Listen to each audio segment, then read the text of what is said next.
Welcome to our solar electric trailer journey. We're glad you're back to visit with us and listen to us. Earlier this week we went to the Florida Keys. It was a quick trip. We went down just to explore a little bit to see how well our car would do and what activities were down there to do. Yeah, it's a great trip for an EV. We really were thrilled to see that. We keep careful track of these things, and on road trips we generally have our worst mileage. But we did really well on this trip. We did nearly as well on the road as we do around town. Of course, EVs do better generally around town than they do on the road because of the regen support, making it a little more efficient when we slow down than in an ordinary vehicle.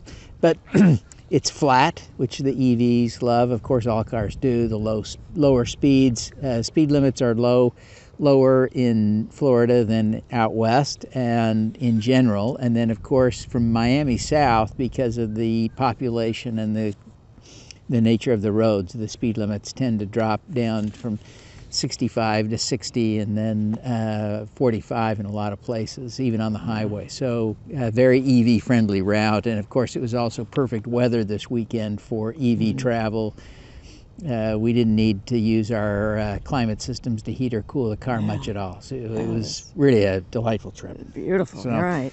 So we went, 1,093.6 miles on this trip and averaged almost 4 miles, well, a little more than 4 miles per kilowatt hour, which no one but nerds cares about. Hello, nerds. Once we got down and we realized that the Gulf of Mexico, well, we already knew this, but it was fun to see it. The Gulf of Mexico is to the northwest of the Keys, and the Atlantic Ocean is to the southeast.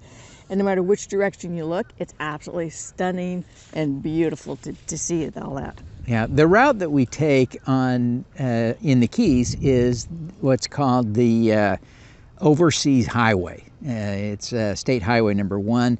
And the bridges that were built originally connecting all the islands were built in the early 1900s for a private rail line that ran out along the islands, connecting all the islands. And a hurricane in 1935 blew some of it down, destroyed some of the sections of the bridge, and so it didn't run anymore after that. And the state of Florida bought those old remaining bridges in 1938 and converted them to a roadway.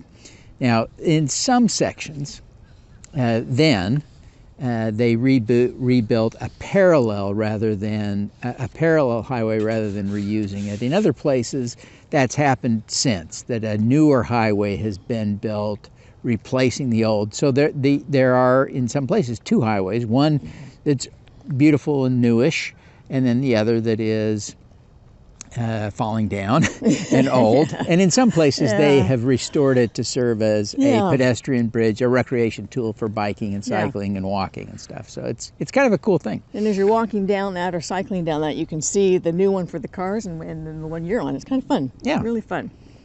Key Largo is the first stop when you leave the mainland, and Key West is get this right, is at the southwestern end and serves as the southernmost point of the continental United States. And there are sites all along the route. You can take as much time as you want or need and participate in all these different activities that go on down there, or you can go as quick and just be in the car and look. It's absolutely stunning scenery. Key West, if you remember, features the iconic marker signaling that you are just 90 miles to Cuba. Yeah, it's kind of a cool thing. We've been there and had our picture taken a couple of times now. This was our second visit to Key West, although the last time we were there, we were on a cruise, and so we didn't visit any of the other Keys. We just visited Key West. So this was our first visit to Key Largo and the rest of the Keys. But one of the highlights for me on Key West is Ernest Hemingway's old house. I'm certainly no Ernest Hemingway, but as a writer, I find it interesting, and so we visited that home on our last visit and really enjoyed it, seeing some of the rooms where he would write and the collection of some of his old typewriters and things.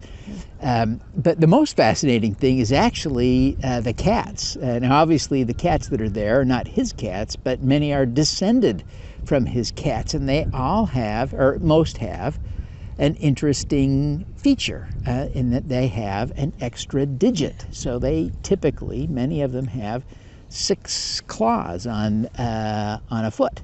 And so that's kind of a quirky thing. I wish I were a biologist to understand this better, but they seem perfectly fine and healthy apart from this quirky feature of an extra digit. And they just roam all around. It's just fun to see that. We don't have our RV yet, but we are very excited to get one, and we went down to look at RV parks while we were down there, and there are a wide range of options, from affordable basic state parks to luxury RV resort parks. Most offer water access, and you can go boating, kayaking, scuba diving, canoeing, swimming, and fishing if you like that. And the stand-up paddle boards are very popular right now, and you have access to all of that while you're there. The Keys are very friendly to cyclists too. We actually saw a lot of cyclists, some with electric bikes and some not with electric bikes. That 100-mile freeway has wide shoulders, and it's very easy to ride, very safe for cyclists to be on that road. Looked safe to those of us in cars. Yeah, that's true. We were the ones in cars. That's true. And if you're a Florida resident and you're 65 or older, you can get a 50% discount on the fees at the state parks. So that makes it almost, not quite free, but pretty close to free. We went down in February, which is just this week, and the weather was absolutely ideal. The weather was anywhere from 72 to 78 degrees day and night with a little bit of a breeze, and it was gorgeous. It's also the peak season though. The peak season runs from December through April, and then there's a bit of a lull, and it picks up again in the summer with more people going. And my best advice is, if you want to go. So much to do. Even if you have kids, take them. Grandkids, take them. A lot to do, but get your reservations early, or you won't be able to get in. Yeah.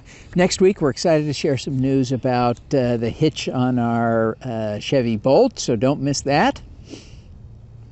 And thanks for joining us.